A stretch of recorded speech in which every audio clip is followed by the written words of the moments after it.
فرماتے صحابہ نہ بات کر رہے تھے، اور بات یہ کر رہے تھے کہ یار لوگوں کو گناہوں سے کیسے روکا جائے، لوگوں کو گناہوں سے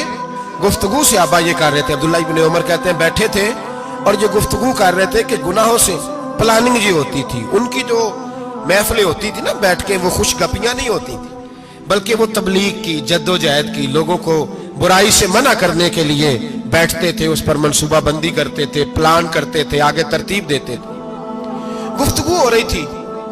تو اب آپس میں بات ہونے لگی کہ کون سا گناہ زیادہ برا ہے جس پر سب سے پہلے کام کیا جائے۔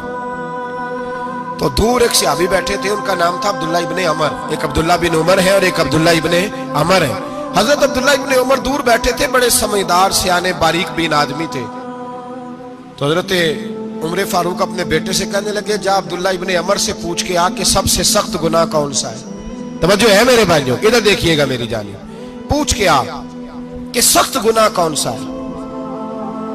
عبداللہ بن عمر رضی اللہ تعالیٰ عنہ کی خدمت میں جب عبداللہ ابن عمر گئے تو جا کے کہنے لگے کہ صحابہ پوچھتے ہیں کہ آپ نے زیادہ وقت گزارا ہے نبی رحمت صلی اللہ علیہ وسلم کے پاس، تو بتلائیے برا گناہ کون سا ہے،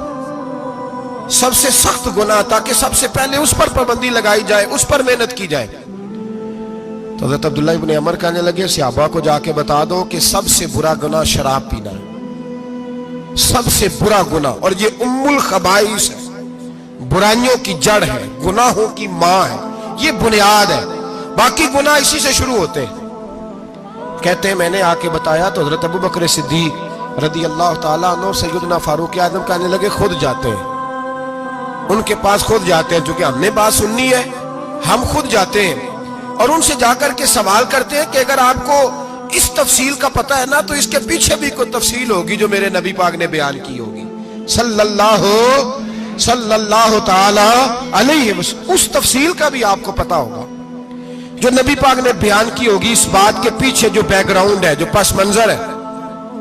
فرماتے ہیں کہ ہم اٹھے، عبداللہ ابن عمر کے پاس گئے،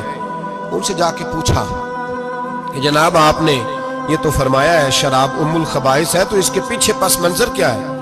تو عبداللہ ابن عمر کہنے لگے یہ میں نے اپنے پاس سے نہیں کہا، یہ میں نے نبی پاک سے سنا ہوا ہے۔ حضور سید عالم صلی اللہ علیہ وسلم بیٹھے تھے تو حضور نے فرمایا شراب، یہ نشہ، یہ برائیوں کی ماں ہے۔ اور پھر حضور نے ایک مثال بیان فرمائی، نبی رحمت علیہ السلام نے فرمایا بنی اسرائیل کا ایک واقعہ ہے، ایک خوبصورت جوان تھا، ایک عورت کا دل آ گیا اس پر۔ یہ یاد رکھ لیں، ہم لڑکوں کو منع کرتے رہتے ہیں لیکن ہمیں گھر کی بچیوں پر بھی توجہ دینی ہوگی، ہمیں ان کے فون پر بھی نگرانی کرنی ہوگی، ہمیں وہاں بھی غور کرنا ہوگا، اس لیے کہ اگر کوئی بچی گنجائش نہ دے تو میرا خیال ہے کہ لڑکا جرت کرنے کی طاقت نہیں رکھتا، تو وہاں بھی ان کی اماں سے کہے کہ پابندی لگائے، بچی کسی کا موبائل لے کر کے کہیں اس کو استعمال تو نہیں کر رہی، اس پودے پر بھی توجہ دے، درخت بننے سے پہلے اس کی بھی نگرانی کریں، یہ بھی بڑا ضروری کام ہے۔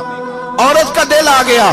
تو نبی پاک علیہ الصلوۃ والسلام فرماتے اس نے کوئی بہانہ لگایا، کسی کو کہا کہ اس نوجوان کو بلا کے لاؤ، اس کو کہو کہ ہم نے کوئی گواہی لینی ہے تجھ سے۔ وہ نوجوان آیا، ایک کمرے میں داخل ہوا تو اگلے کمرے میں لے گئے، وہاں داخل ہوا تو اس سے اگلے کمرے میں لے گئی، وہ داخل ہوا تو اسی طرح 7 مکفل کمروں میں لے گئی۔ میرے کریم رسول میرے محبوب پاک علیہ السلام فرماتے صحابہ کو سمجھا رہے ہیں میٹھے لب و لہجے میں، فرماتے جب سب سے پچھلے کمرے میں لے گئی تو ایک لڑکا بندھا ہوا تھا وہاں رسیوں سے، شراب کا پیالہ پڑا ہوا تھا، اور بی بی کہنے لگی کوئی گواہی شواہی نہیں لینی، تجھے اس لیے بلایا ہے کہ تیرے اوپر دل آ گیا ہے، اب میرے ساتھ منہ کالا کر۔ تو وہ جوان کہنے لگا نہیں، میں نے اپنے نفس کو پاک رکھا ہوا ہے، میری نظر بھی پاک ہے، دل بھی پاک ہے، اور اس کی برکت یہ ہے کہ رب نے میری روح کو بھی پاک رکھا ہوا ہے، تو میں یہ حرکت نہیں کر سکتا۔ پاک لوگ پلید کاموں کی جانب توجہ نہیں کرتے، میں یہ حرکت نہیں کر سکتا۔ اقبال نے اپنے بیٹے کو دعا دی تھی، اس نے کہا تھا حیا باقی نہیں ہے زمانے کی آنکھ میں، خدا کرے کہ رہے تیری جوانی بے داغ، خدا کرے کہ رہے تیری جوانی بے داغ۔ کہا میرے ساتھ منہ کالا کر، اس نے کہا میں نہیں کرتا۔ کہنے لگی چل پھر اس کو قتل کر، اس کو میں نے باندھا ہوا۔ اس نے کہا میں قتل کیوں کروں،